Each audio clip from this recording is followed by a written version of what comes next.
Donc ben voilà, je vous dis tous bonsoir, que Dieu vous bénisse pour ce direct sur Facebook. Et puis voilà la vidéo qui est retransmise sur YouTube, sur la chaîne YouTube de Yehoram le prédicateur. Alors pourquoi Yehoram? Parce qu'à une époque, Facebook m'a embêté. Ils ont plus voulu que je garde le nom de Serge le prédicateur. Alors j'avais essayé avec Yehoram. Donc ça avait marché pendant un moment, puis après ils ont plus voulu, et il a fallu que je remette mon nom, Jérôme Laverny. Alors mon prénom c'est Serge Jérôme. C'est pour ça que de temps en temps, c'est Serge ou Jérôme au choix. Donc voilà. Donc voilà, sur ma chaîne YouTube, c'est Yehoram le prédicateur. N'hésitez pas à vous abonner. J'ai énormément d'abonnés sur ma chaîne, puisque j'ai 27 abonnés. Donc voilà, donc que Dieu vous bénisse, que je remercie Dieu pour tout, je remercie Dieu pour votre écoute, votre écoute, votre attention. Et puis je vois qu'il y a mon frère Ruben Nguessan, pasteur à Paris, un homme de foi, un couple béni dans la foi, un pasteur heureux avec son épouse que j'ai jamais rencontré encore, mais que j'ai pu voir sur le Facebook. J'ai pu participer à quelques-uns de ses lives, et c'est vraiment un prophète aussi, et un homme de Dieu vraiment que Dieu utilise, et c'est vraiment merveilleux.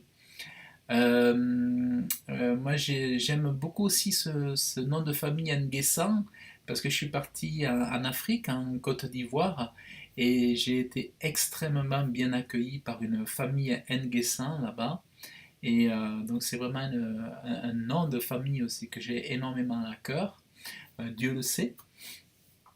Donc voilà, je vous bénis tous dans le nom de Jésus, que Dieu vous bénisse abondamment. Et puis, bienvenue dans ce festin, donc dans ce repas, dans ce repas spirituel, puisque c'est vrai que Jésus dira, l'homme ne se nourrit pas, n'a pas besoin de se nourrir uniquement de manger, mais l'homme, il a besoin de se nourrir de ce qui vient de Dieu, de ce qu'il il émane de Dieu, de de ce dont Dieu est la source.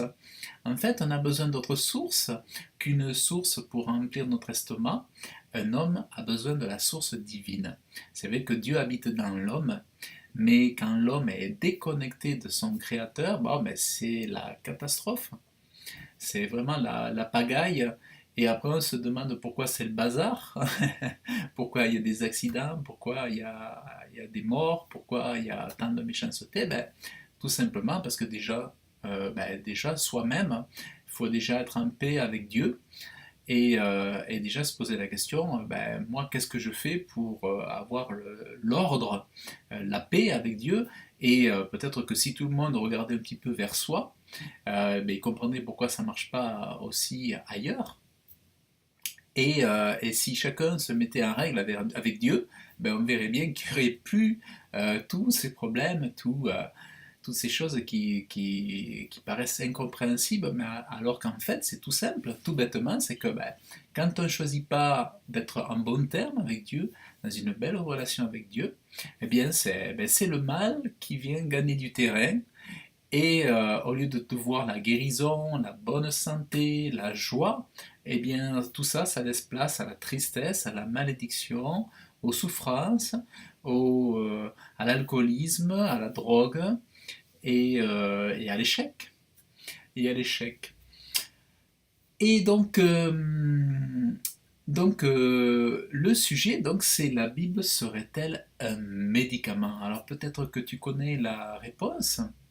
Je sais pas si tu connais la réponse. Je sais pas si tu veux me laisser dans les commentaires, hein.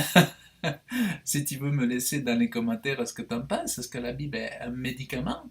Ça peut paraître farfelu pour certains de se dire, mais il est pas bien, mais un médicament, on en trouve dans les pharmacies. On ne trouve pas des médicaments.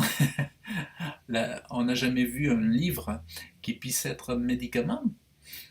Mais pourtant, je crois que les hommes pourraient être énormément surpris s'ils savaient qu'ils ont à leur disposition un livre justement qui fait office de médicament d'une façon qui doit même non seulement les surprendre, mais qui doit aussi les dépasser, puisque ben, effectivement, quand on s'en tient à ce que Dieu dit dans son livre, parce qu'il ne faut pas oublier que la Bible, l'auteur, ce ne sont pas ceux qui ont écrit sur le papier, les auteurs ne sont pas ceux qui ont dicté le message, mais l'auteur, en fait, c'est vraiment la source est divine, l'auteur, il est divin, et l'auteur, c'est Dieu, tout simplement. Donc, il faudrait que les hommes réalisent que quand un livre existe sur Terre et que l'auteur est Dieu, ben, il faudrait peut-être s'intéresser à ce livre. Aujourd'hui, on peut même se dire, mais comment un livre dont Dieu est l'auteur, on devrait s'y jeter dessus.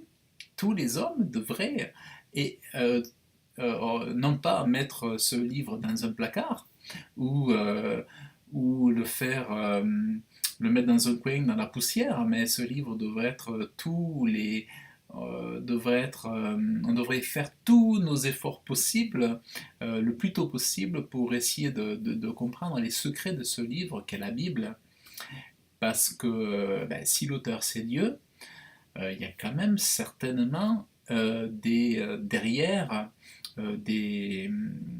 non pas une magie, mais des effets extraordinaires. Parce qu'on connaît bien l'art, il y a des arts magiques, on voit bien, il y a des arts magiques, bon, depuis toujours, il y a des livres qui ont été très spéciaux, qui ont été convoités par des magiciens, par la magie noire, par la magie blanche, par voilà, par le moyen d'incantation. Donc il y avait des livres comme ça, on faisait des incantations, on fait des incantations pour avoir des super pouvoirs, pour avoir voilà, pour faire des choses dans le monde spirituel, pour obtenir quelque chose, obtenir des dons, obtenir du luxe, du succès, obtenir ou faire du mal tout simplement, pour faire du mal aux autres, pour détruire aussi, parce qu'il y a des gens, ben, ils prient aussi pour détruire, pour nuire. Donc, pour avoir du pouvoir, en fait, pour avoir du pouvoir. Mais si donc il y a des livres qui sont capables de permettre à des hommes d'avoir des pouvoirs, s'il y a des livres qui permettent à des hommes, des magiciens, d'avoir des capacités extraordinaires, est-ce qu'il n'y a pas un livre au-dessus de tous ces livres qui soit capable de faire bien au-delà de ce que font tous ces autres livres? Donc, avec un peu de bon sens, avec un peu de logique, on devrait pouvoir soi-même en tirer des conclusions. Il y a forcément, lorsqu'il y a un livre dont l'auteur c'est le Dieu vivant, le Dieu puissant qui tient la terre en suspension, euh, qui a défini des lois pour que la mer ne déborde pas, qui a défini des lois pour que le soleil ne nous crame pas, qui a défini tout un tas de lois extraordinaires pour qu'on ne manque pas d'oxygène pour respirer. Euh, il y a forcément, si Dieu a laissé un livre, c'est que ce livre, il est extraordinaire. Donc c'est important de comprendre que ce livre, c'est pas un livre de bibliothèque mort. Il y a forcément des vertus extraordinaires dans un livre écrit par un Dieu extraordinaire.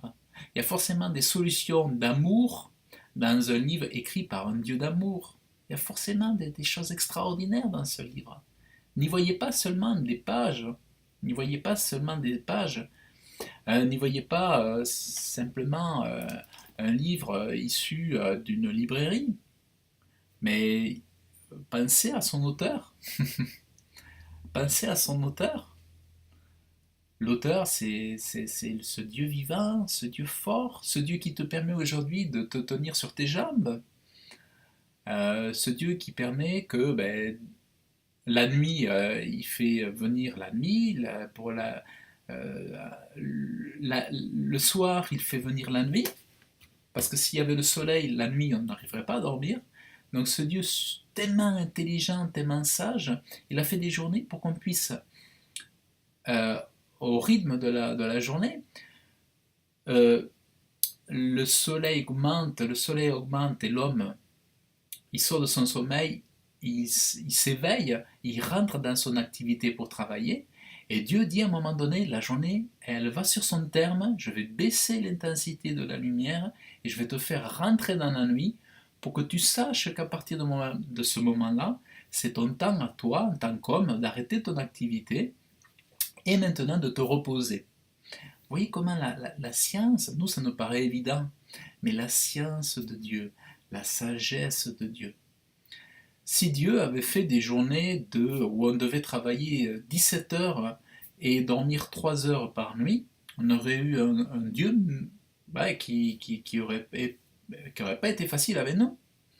On aurait eu un Dieu, admettons, qui aurait fait des journées de 17 heures de travail, 3 heures de sommeil, parce qu'on n'aurait pas pu dormir plus de 3 heures de sommeil, parce que il y aurait le soleil, la chaleur torride dans tous les pays du monde.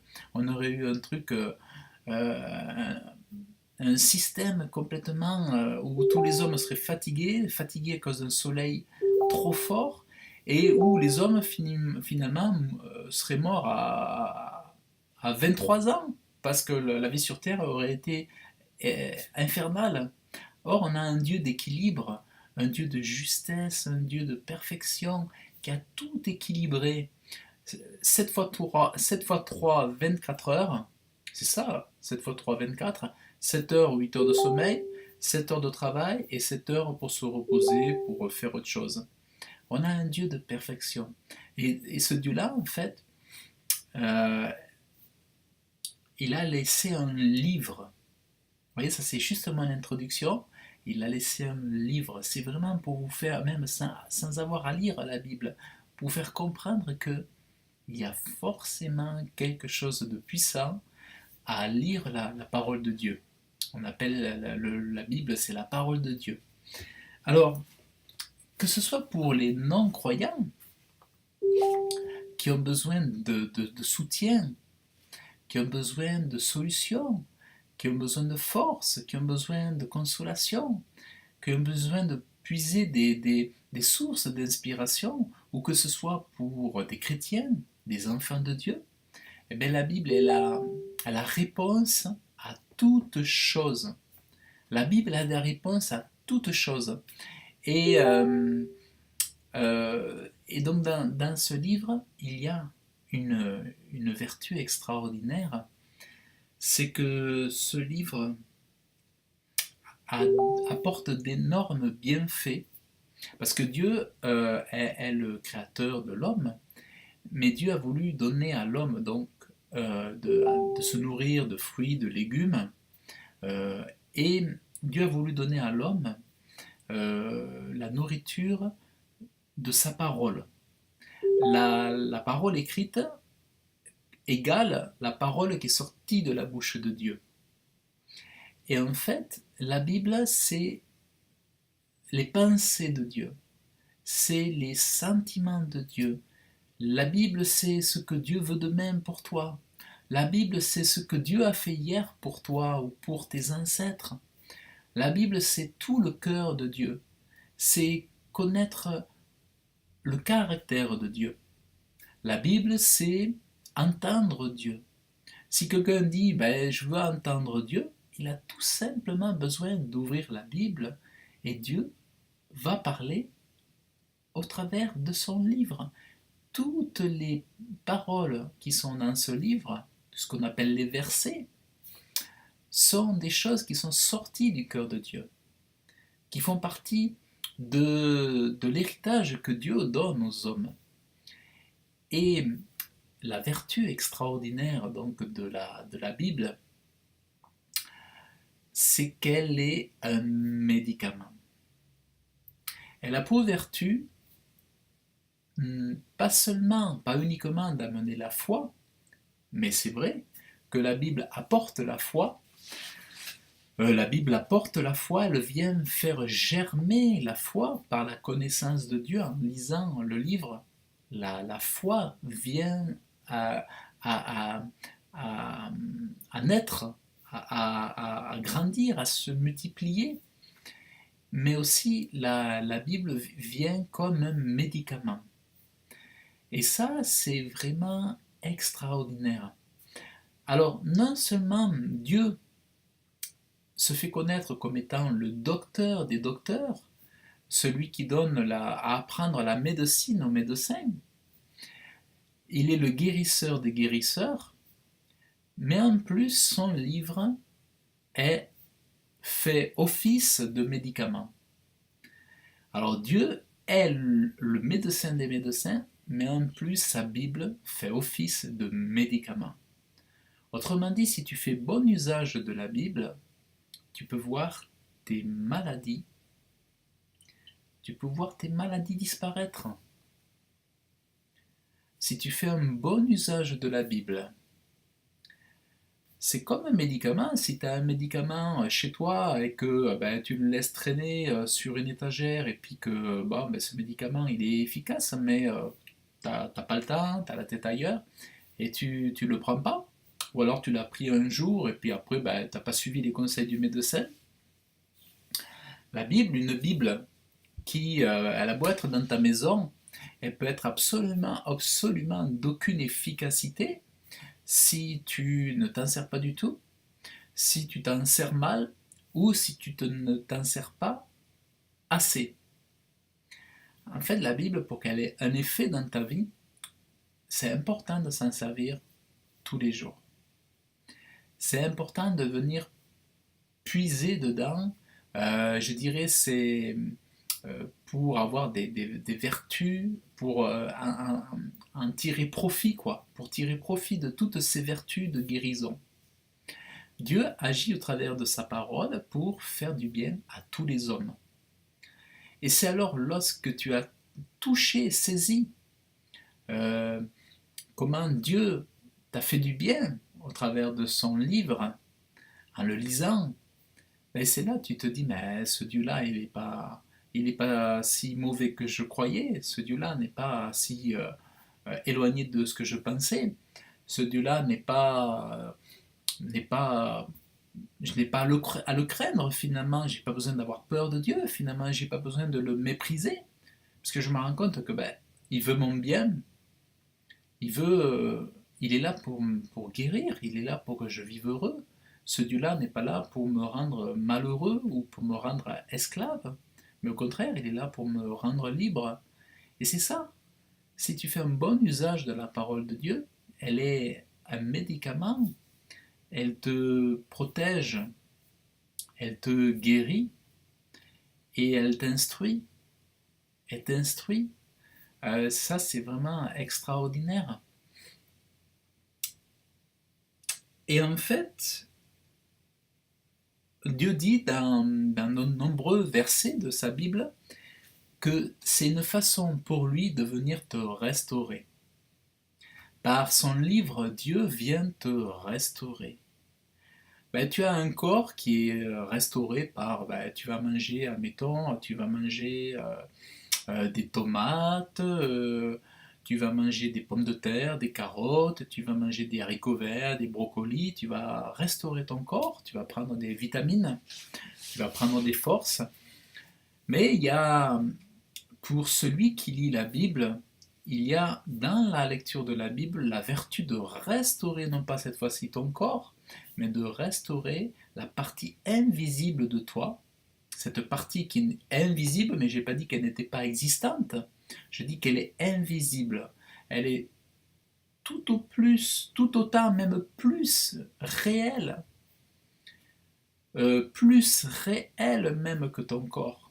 Parce que cette âme qui est restaurée par la lecture de la Bible, elle est même supérieure à ton corps. Dans l'ordre d'importance, euh, la partie invisible de l'homme, ça peut paraître fou, mais la partie la plus importante de l'homme, c'est pas son corps, c'est la partie qui n'est pas visible. En réalité, l'homme, il est conçu de la partie visible, mais sur Terre, il y a un phénomène dans toute création, dans toute la création, il y a un phénomène, c'est que chaque chose visible a son penchant aussi dans l'invisible. Il y a la partie visible d'une chose et la partie invisible. Il y a même comme un effet miroir aussi au ciel, entre ce qui est sur terre et entre ce qui est dans les cieux. Et il faut savoir que toi, en tant qu'homme, que visible, tu as une partie invisible de toi. Et dans cette partie invisible, il y a l'esprit et il y a ton âme. L'esprit, ben, c'est ton conscient, ton inconscient, ton subconscient, et ton âme, c'est tes émotions, ton, ton âme, tu as les émotions, en fait, il y a beaucoup de choses. Dans une âme aussi, il y a énormément de choses. Et c'est quelque chose d'extrêmement complexe, d'extrêmement riche. En fait, il faut savoir que la créature humaine que Dieu a créée, alors on n'est pas des robots, on n'est pas des intelligences artificielles, on est des êtres extraordinaires. Si tu vois l'homme en trois dimensions, je dirais avec la dimension esprit, âme et corps, bon, et puis après, si tu vois dans chacune de ces dimensions toute la science que Dieu a déployée dans un corps, la biologie, les organes, tout ça, tout est vivant, tout est comme des usines qui sont avec des contremaîtres, est organisé savamment, tout est parfait, tout est extrêmement bien organisé. C'est comme des usines, chaque organe a ses usines, a ses ouvriers, a ses contremaîtres, a ses chefs à ses chefs, à ses managers, chaque organe a ses ouvriers, quoi. C'est tout autant d'usines dans un corps, d'éléments qui sont en train de travailler pour toi, pour que ce corps, tu as plein d'organes vivants en toi qui travaillent pour que ton corps se tienne en bonne santé. Et ça, c'est Dieu qui le fait. Et il y a même une chose que Dieu enseigne dans la Bible, c'est que tu peux parler à ton corps et tu peux dire des choses à ton corps, tu peux même commander des choses à ton corps. Et tout ça, c'est des choses que tu apprends dans la Bible. Et donc ça, c'est vraiment extraordinaire. Mais tu ne peux pas le savoir. Tu ne peux pas savoir que ton âme invisible a besoin de Dieu. Tu ne peux pas le savoir si tu ne lis pas son livre. Comment toi tu peux imaginer si on ne te l'a pas enseigné à l'école, si on ne te l'a pas enseigné au travail, si tes parents n'ont pas enseigné, si ton épouse ou ton époux ne l'a pas enseigné, comment peux-tu savoir que tu as une âme? Comment peux-tu savoir que tu as un esprit qu'il te faut aussi nourrir? L'esprit, tu vois, il a besoin d'être en connexion avec Dieu. Tu as besoin de connecter ton âme, ton esprit avec Dieu. Mais comment peux-tu le savoir si tu ne tombes pas sur un livre pour te l'enseigner? En fait, alors, il est écrit dans le psaume 19, verset 8, « La loi de l'Éternel est parfaite ». En fait, la loi de l'Éternel est parfaite, ça veut dire la Bible est parfaite. Quand Dieu parle de loi, ou de parole, ou de commandement, il parle tout simplement de sa Bible. La loi de l'Éternel est parfaite. Autrement dit, la Bible est parfaite, elle restaure l'âme. C'est exactement ce qu'on vient de voir. Et il donne de la sagesse. Un des bienfaits de la Bible, c'est de donner la sagesse. Autrement dit, non seulement tu te fais du bien, tu trouves ta guérison, ta restauration, mais en plus, Dieu te donne la sagesse. Comme si ce n'était pas suffisamment cadeau, comme si ce n'était pas suffisamment en bienfait, Dieu va ajouter en plus à te donner des suppléments, je dirais des bonus, il va t'apporter la sagesse. Et moi, ça c'est ce que j'ai vécu. Moi j'ai toujours aimé plus ou moins la morale, les choses vertueuses de loin, puisque j'étais loin d'être dans cette situation, mais j'étais toujours intéressé par la morale, les choses vertueuses, par la philosophie, la psychologie aussi. Je me rappelle, j'étais abonné à des magazines de psychologie. Ben, je les lisais jamais, mais ça montrait mon intérêt. mais je ne les lisais pas, j'avais pas le temps, ou je prenais pas le temps de les lire. J'aimais la philosophie aussi quand j'ai été jeune étudiant, j'ai lu pas mal de livres de philosophie. Et j'étais intéressé par ça, par l'étude du comportement, par l'étude des, des mœurs, voilà, du comportement humain, tout ça c'est intéressant. Et bon, je me pensais assez intelligent, bien que, non, pour moi, je me suis jamais cru assez intelligent, mais souvent même je me dévalorisais énormément. J'avais pas énormément confiance en moi. Mais quand j'ai découvert la Bible, eh bien, je sais que j'ai su que je rentrais en contact avec la sagesse, tout simplement parce que je sentais qu'elle m'était communiquée et qu'à ce moment-là, je pouvais comprendre des choses que je n'avais jamais pu comprendre avant ou même imaginer. Donc en fait, Dieu vient te donner ce que tu pourrais même pas imaginer, c'est il vient te donner de la sagesse et il vient te donner non pas une sagesse aussi bon pour comprendre les choses qui lui appartiennent, c'est-à-dire pour que tu apprennes à le connaître lui, ça c'est vraiment indispensable et ça c'est un trésor parce que quand Dieu te donne une sagesse pour le comprendre, il dit que c'est le trésor le plus précieux. Mais Dieu te donne une sagesse aussi pour comprendre comment il a créé les choses, et il te donne une sagesse pour comprendre aussi vraiment mieux l'homme, plus que les psychologues. Tu peux finir par comprendre avec la sagesse de Dieu les animaux mieux que tu peux comprendre les animaux mieux que certains observateurs des animaux. Tu peux comprendre l'homme mieux que certains psychologues ou neurologues.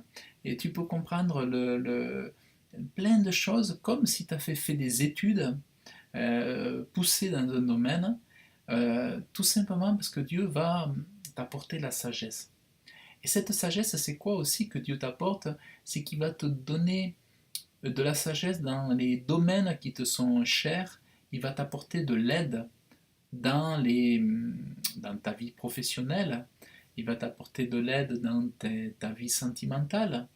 Il va t'apporter de l'aide dans ta vie sociale, dans ta gestion financière, dans ton développement, dans ta façon dans ta façon de te comporter, de vivre la vie, d'aborder la vie. Tout un tas, enfin, dans tout un tas de choses, Dieu va t'apporter de la sagesse pour tous les domaines, parce que finalement, si on a de la sagesse dans un domaine de notre vie et pas ailleurs, bon, ben, finalement, c'est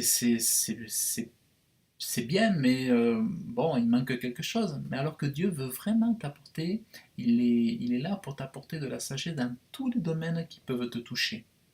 Et ça, c'est quelque chose qui donne, lorsque tu rentres au contact de sa parole, de sa Bible, non seulement Dieu vient te restaurer, et restaurer, c'est quoi? Ben, c'est guérir, rétablir, réparer. Une restauration, quand un système informatique est il a besoin de restauration, c'est qu'il a besoin d'être à la fois mis à jour, d'enlever tout ce qui est dans tous les sens, dans tout le bazar, tout ce qui est défait, tout ce qui fonctionne plus, tout ça, ça a besoin de faire une restauration et de recompartimenter, resegmenter, il faut segmenter, il faut tout mettre à jour, tout mettre comme il faut à la bonne place, et après on repart tout neuf. Et ensuite Dieu dit que sa parole, ça réjouit ton cœur. En fait, la Bible a cette vertu de faire du bien à ton cœur. Le cœur, c'est la partie un peu, je dirais, de l'âme. Moi, je le vois, c'est dans les émotions, dans les sentiments, dans l'affectif, dans ce besoin d'être aimé. Dieu vient apporter de la chaleur à ton cœur. En fait, Dieu dit que les ordonnances de Dieu sont droites, elles réjouissent le cœur. Elles réjouissent ton cœur. Donc ça, c'est un point super important, c'est que quand tu lis la Bible, ça te réjouit le cœur. À côté, tu as ton cœur qui est lourd, qui est chargé par les soucis, par les tracas, par les devoirs, par les nécessités. Tu es chargé par le train-train quotidien, boulot, dodo, enfin, de faire tout un tas de choses, satisfaire aux exigences du travail, satisfaire aux besoins de la maison, euh, voilà, toutes les priorités, tout ça.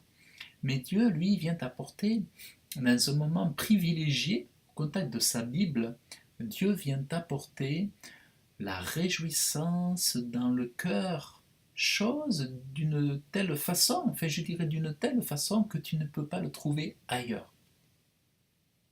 Tu ne peux pas trouver un, un- un tel état, une telle réjouissance, un tel soutien pour ton cœur.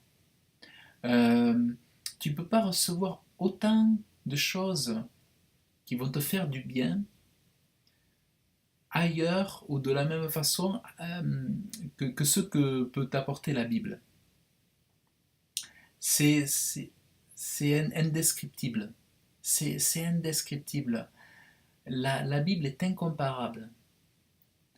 Quand tu te... Au départ, ça ne va pas forcément être pour toi quelque chose de transcendant, mais si tu vraiment tu t'y tiens à la lire régulièrement, chaque jour, à y puiser des paroles, à la lire à voix haute, tu vas voir que cette Bible est un médicament pour toi. Ça va restaurer ton être intérieur, ton être spirituel. L'homme n'est pas, comme je te disais, n'est pas seulement la partie visible, la partie matérielle. L'homme est fait aussi de l'invisible. L'invisible, c'est quoi? C'est la partie spirituelle. La partie spirituelle. Pourquoi tant de gens souffrent? Parce que leur partie spirituelle est morte. Elle n'est pas nourrie, elle n'est pas restaurée, elle n'est pas réparée, elle n'est pas guérie. Donc c'est l'homme, il marche avec juste, c'est comme s'il marchait avec une seule jambe. Et il n'a pas de force, il est hyper limité. Même s'il a des réussites, j'en conviens, l'homme a des capacités extraordinaires, il peut réussir. Mais même un Steve Jobs, sans cet homme, il y a des hommes comme ça qui ont réussi, mais qui n'avaient pas Dieu, qui n'avaient pas cette partie spirituelle, qui n'avaient pas nourri cette partie spirituelle, cet homme invisible en eux. Ben aujourd'hui, ils sont où? Il y en a beaucoup qui ne sont pas auprès de Dieu parce que ben déjà, de leur vivant, ils se sont nourris que de choses matérielles. Ils se sont usés pour animés par énormément comment on appelle ça, d'instinct, envie de réussir. C'est pas mauvais de vouloir réussir, mais il faut toujours cet équilibre avec en nourrissant donc euh, ton être intérieur, ton être spirituel. L'homme a besoin, comme je te disais au départ, de se nourrir aussi de la parole de Dieu pour nourrir ce côté, l'âme et l'esprit de l'homme. Ça, c'est hyper important. Moi, j'ai passé des années à nourrir mon corps, à courir, à entretenir mon corps. Je faisais du sport, je faisais de la musculation, j'allais courir, tout ça. Je faisais beaucoup d'entretien, mais je ne nourrissais pas je nourrissais pas mon âme, je ne nourrissais pas mon esprit. Et je lisais des bêtises de France Loisirs. Je lisais beaucoup, j'ai toujours aimé lire, enfin, ouais, j'ai beaucoup aimé lire, mais je lisais des choses qui ne me nourrissaient pas convenablement. Pourtant, j'avais la Bible, mais la Bible, je ne l'ouvrais pas. Je ne me servais pas du médicament. Elle prenait la poussière, elle était dans un coin, elle prenait la poussière, et je ne savais pas que j'avais un médicament dans ma maison pour nourrir mon être intérieur, pour nourrir mon être spirituel, et pour me donner la sagesse, m'ouvrir les yeux sur l'amour de Dieu.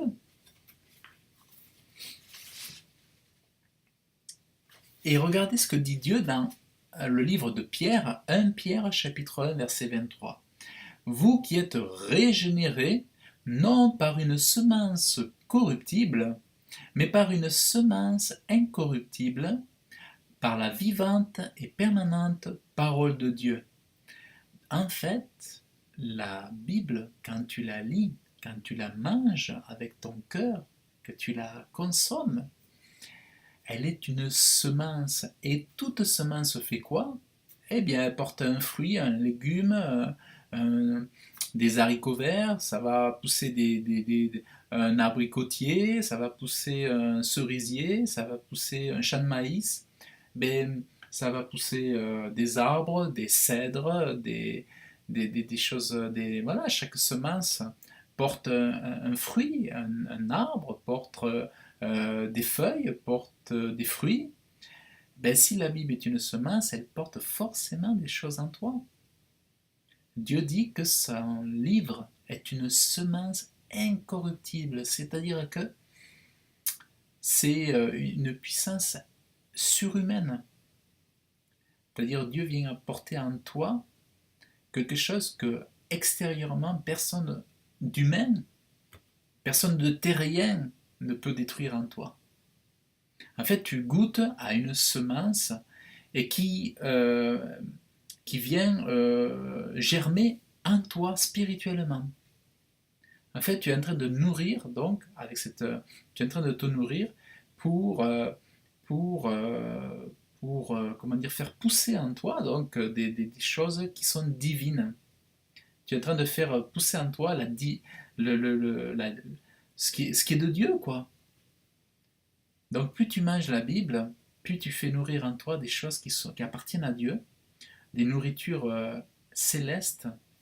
Tu viens mettre en toi, dans ce jardin intérieur, des choses extraordinaires. Et comment veux-tu ne pas être transformé lorsque tu reçois des semences qui sont divines? Tu viens déposer en toi des semences divines. Tu ne peux pas rester le même. Tu ne peux pas rester pareil. Tu vois, un homme qui se nourrit de semences divines, une semence incorruptible, c'est une semence éternelle. Une semence corruptible, c'est une semence d'un moment, une semence d'homme qui va durer, je ne sais pas, 3 jours, 4 jours, 7 jours, peut-être un an. Mais une semence divine, c'est une semence éternelle. Tu reçois des choses qui sont éternelles, que tu viens mettre en toi volontairement lorsque tu lis la Bible de façon voilà, bien, comment dire, bien consciente. Tu vois, quand tu es bien conscient que tu es en train de faire affaire avec Dieu, avec la pensée de Dieu, avec le créateur du ciel et de la terre.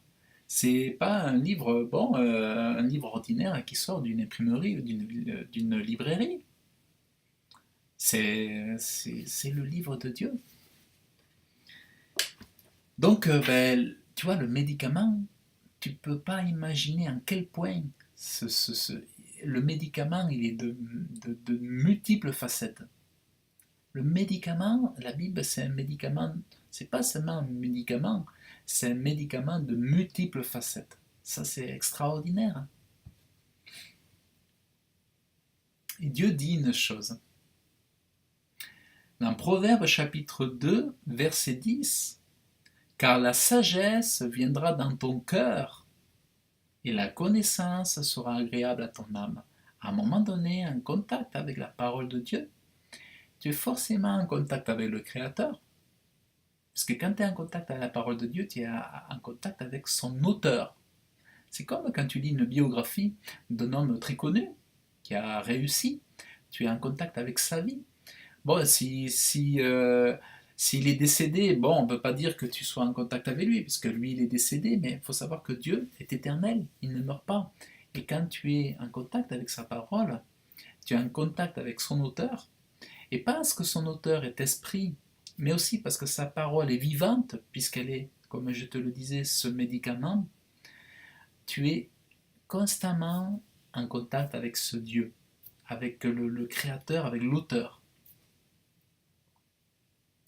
Et en fait, quand tu es en contact, que tu goûtes à cette parole, que tu lis la Bible, tu ouvres ta porte pour recevoir la semence, mais tu es en train d'ouvrir ta porte pour recevoir Dieu en toi. C'est la sagesse qui vient habiter en toi. Tu ouvres ton être à Dieu. Tu as Dieu qui vient en toi. C'est le seul livre où c'est possible. Tu ne peux pas lire du Guillaume Musso ou du Bernard Lévy et où il vient s'asseoir en toi. Tu ne peux pas lire des auteurs connus ou du Tolkien ou du Voltaire ou du Hugo ou du Émile Zola et ils ne viennent pas s'asseoir en toi. Dieu, c'est le seul que quand tu viens lire son livre, il vient habiter en toi. Alors imagine que si Dieu vient habiter en toi, tu es guéri. Tu vois comment avoir la conscience que Dieu vient habiter en toi, ça change tout. C'est pour ta guérison. Si tu n'es pas conscient, tu vas te dire mais c'est pas possible. Mais quand tu es conscient que Dieu vient en toi, que sa parole est extraordinaire, quand tu sais que son fils est mort à la croix pour prendre tes péchés, prendre tes maladies, tes langueurs, tes souffrances, prendre tes rhumes, prendre tes douleurs aux reins, prendre tes douleurs de dos, tes douleurs de pieds, prendre tes migraines, prendre tes handicaps. Mais quand tu sais qu'il est mort à la croix, que Jésus-Christ est mort à la croix et qu'il est là aujourd'hui, qu'il a fait tout ça pour te délivrer, aujourd'hui que tu saisis la vérité, que tu saisis son amour et que tu goûtes à sa parole de Dieu, eh bien t'es guéri. T'es guéri. La parole, c'est un médicament. Et pour aller plus loin, je te parle de Jésus, mais Dieu dit que son Fils, c'est la parole. Son Fils, c'est la Bible.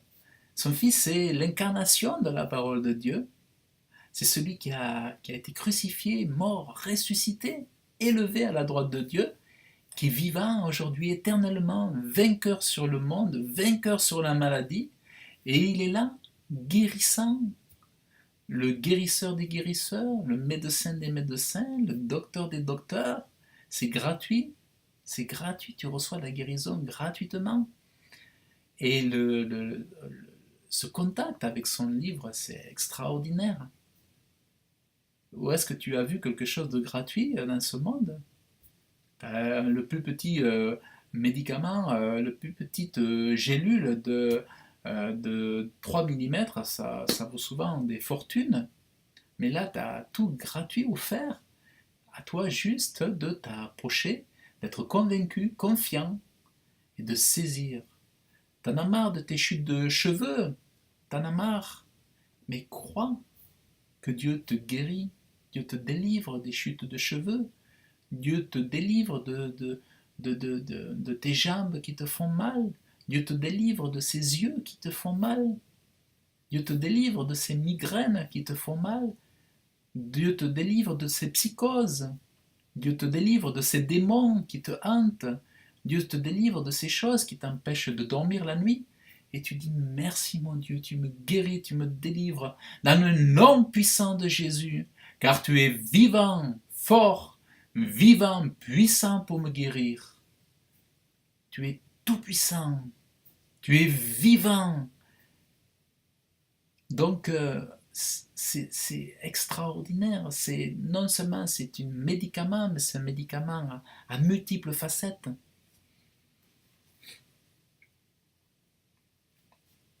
Et en fait, la Bible vient donner une nouvelle naissance, une renaissance à ton être tout entier. La Bible a cette vertu, cette puissance, puisque Dieu est créateur, de recréer, de créer à nouveau, de créer la renaissance, de créer, on parle même de nouvelle naissance. Dieu a le pouvoir de te recréer, de te créer une nouvelle naissance. Et ça, tu peux même des fois le vivre plusieurs fois. Une fois que tu es rentré au contact de Dieu, tu peux vivre des expériences extraordinaires si simplement tu crois et tu es confiant. Il est écrit, quand j'avais beaucoup de pensées au-dedans de moi, tes consolations ont recréé mon âme. Tu vois, là, on rentre vraiment dans la partie toujours invisible, la partie spirituelle de l'homme. Quand j'avais beaucoup de pensées au-dedans de moi, des consolations. La Bible, c'est quoi? Ça console ton cœur. Ça fait du bien et ton âme, le cœur, l'âme, tu vois, la partie de l'âme, le cœur, est consolé et récrée, ça donne une nouvelle naissance, une nouvelle vie à ton âme, un nouveau souffle, une nouvelle joie, une possibilité d'aimer à nouveau la vie, une possibilité à nouveau de revivre, de respirer. Il y a une puissance extraordinaire au contact de Dieu. Il y a une espérance extraordinaire au contact de Dieu. Il y a toujours de l'espérance. Il y a toujours de l'espoir.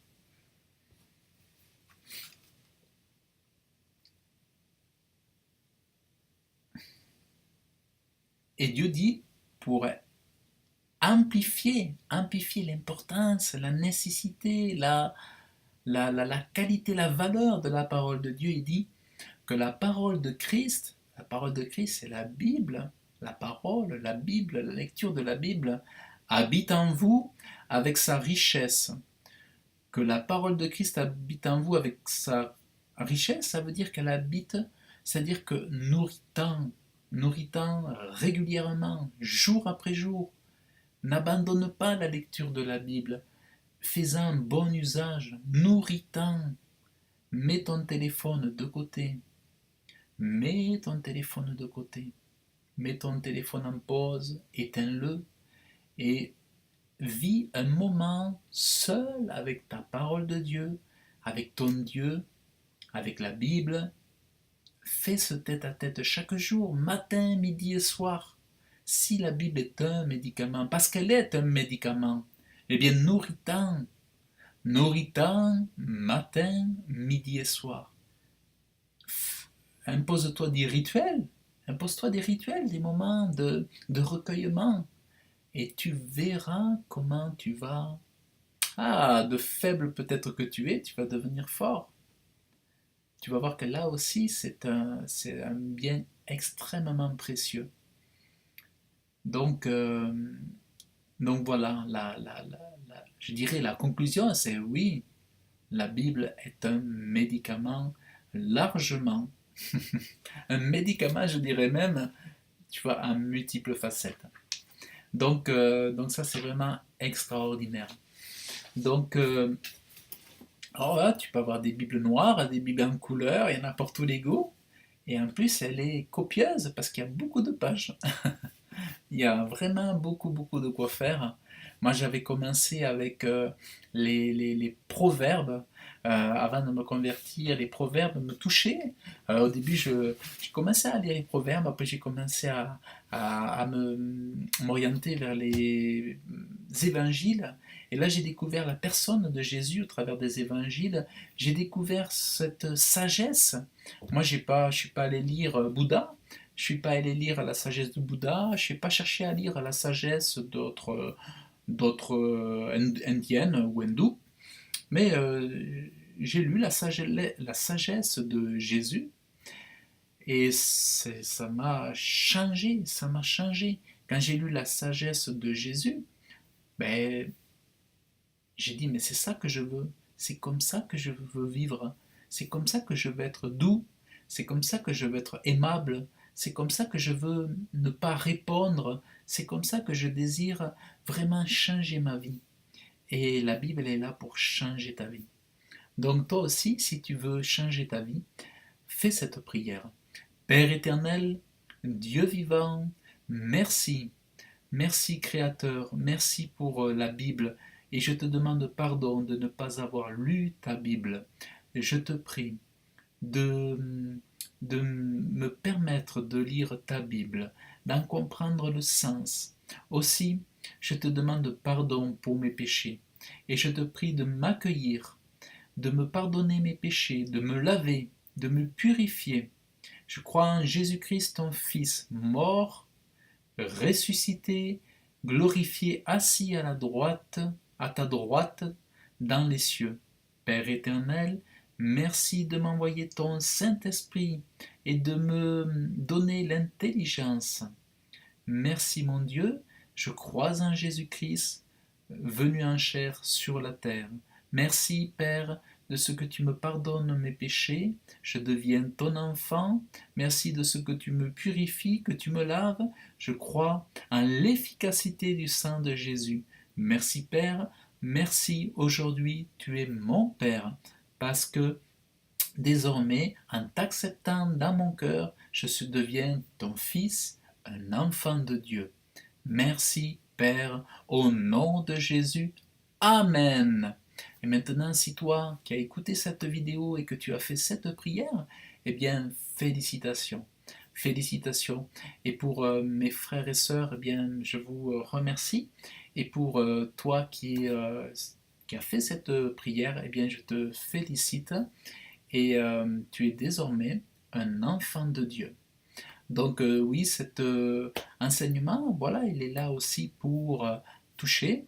Donc c'est vrai que nous, en tant qu'enfants de Dieu, nous faisons des enseignements pour nous soutenir, nous encourager, mais aussi nous voulons, par ces vidéos, toucher un grand nombre et permettre aux gens d'entendre de connaître le médicament de Dieu, l'amour de Dieu pour tous les hommes. Voilà, l'amour de Dieu n'est pas uniquement pour les chrétiens, l'amour de Dieu est là pour tous les hommes. Donc voilà, merci de ton intention. Et puis voilà, si tu as aimé cette vidéo, eh bien tu peux mettre des commentaires, mettre des pouces bleus, la partager et puis bénir aussi autour de toi.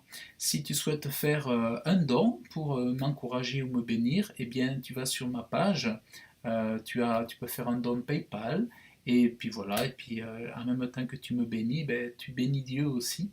Voilà, donc n'hésite pas, et que Dieu te bénisse abondamment dans le nom de Jésus. Merci à tous, que Dieu vous bénisse abondamment. À bientôt. Alléluia.